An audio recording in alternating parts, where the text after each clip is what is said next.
This is the foundation coming at you with a bi-week video. Things that I think that we can improve on, be more consistent, and things that I think we need to be better in.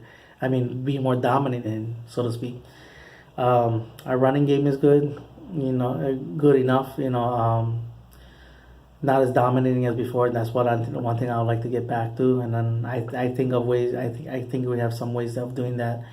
Also, our defense to one of the better, but I think there's a few things. I'll get to that in a second. Um, Offensively, though, be getting better in certain areas. Communication, you hear that a lot. I think it's also that with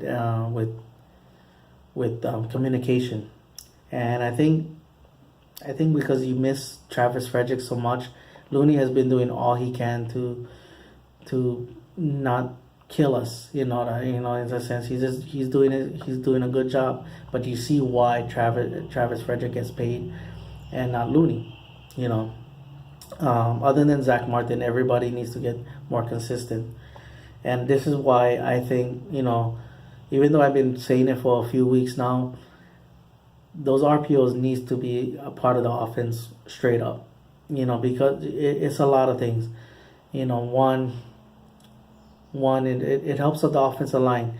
It gives them something to think about. It gives them keeping them off Zeke a little bit, and it's gonna help set up the pass blocks. Because that's one thing we're struggling in. The run blocking is okay.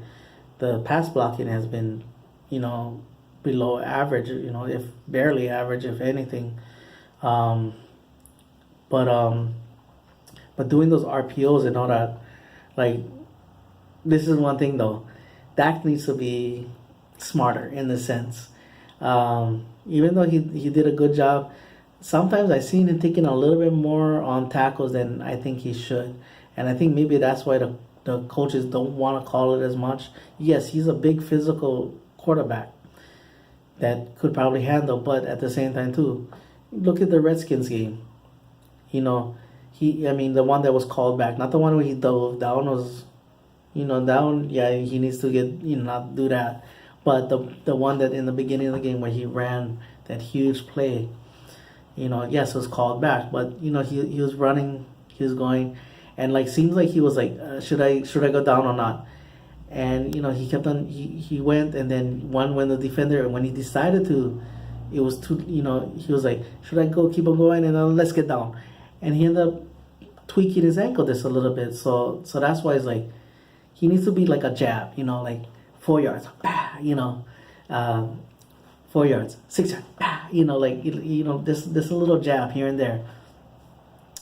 And then if you see a play that you can run big, use the sideline as your friend and go, come on, okay, you ran out of bounds. Don't need to slide or just get out of bounds and go, hey, okay, I got my 8, maybe 12, 13 yards and all that. And like I said, it's going to make the defense hesitate as far as like the pass rush. They're not going to just pin their ears back. You're going to give Tyron Smith guys, Lyle, at least the time to set that split second to that split hesitation to help them set up and not so crash so hard on Zeke. So when Zeke wants to cut back or anything like that, it's going to be there. And then on top of that, now you're keeping the linebackers in their spots. Then when they was trying to bracket Beasley, now it's not bracketed because the hesitation right there is like, oh crap, where's Beasley? And then next Beasley is right there, boom, and then right there is Beasley open for what he needs to do. I think we do need to get Gallup more involved. To me, he's earning it, so I think it warrants him to be more involved. He took that play away from Abuye. He could have had 2 touchdowns if when he learns to put his second foot down and all that. But you saw how he got on that big play, so he has that capabilities and everything like that. So yeah. Defensively, now I'll get to a couple individuals, but I think we're very, we're like I said, we were one of the better ones at scoring defense. We're not allowing a lot of points or touchdowns. But while I think we're very respected, I don't think nobody fears us though. we may scare, do a jump scare every now and then, so to speak, but we're not putting fear into anybody before the game. Like, we're not that dark alley, like, I ain't going down there, kind of thing.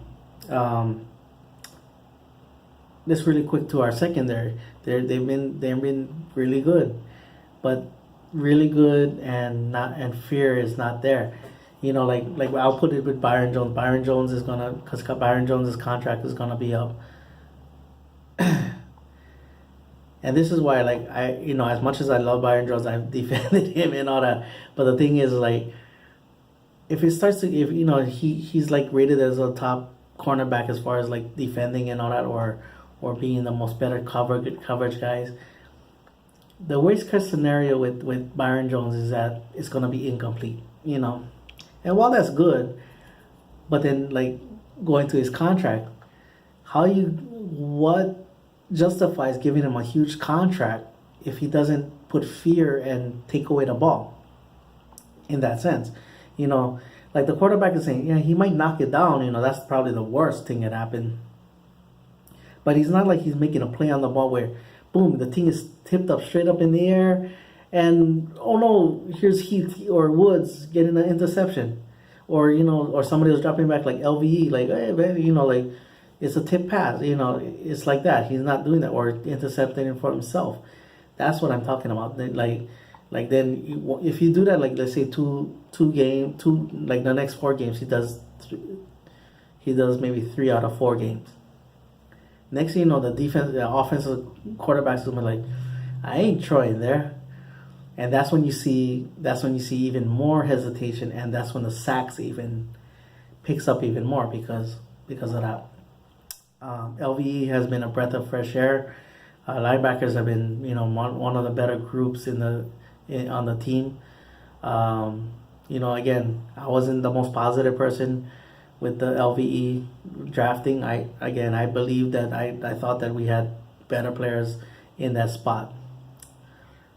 And the thing is with me, I love to be right. But when it comes to things where, like, let's say when I want a player, I will love, if we draft a player, I want to be right. When we draft a player that I wasn't exactly high on, I want to be proven wrong. You see what I'm saying? So, like, as negative as I came off, man, I'm loving that I am looking like a fool in a sense. I don't mind it because, we drafted him, and, it's different opinion, but he's on the team. And I do not want to see somebody fail. I want to see them succeed as much as I, had my little reservation or whatever. Anyway, Jalen Smith.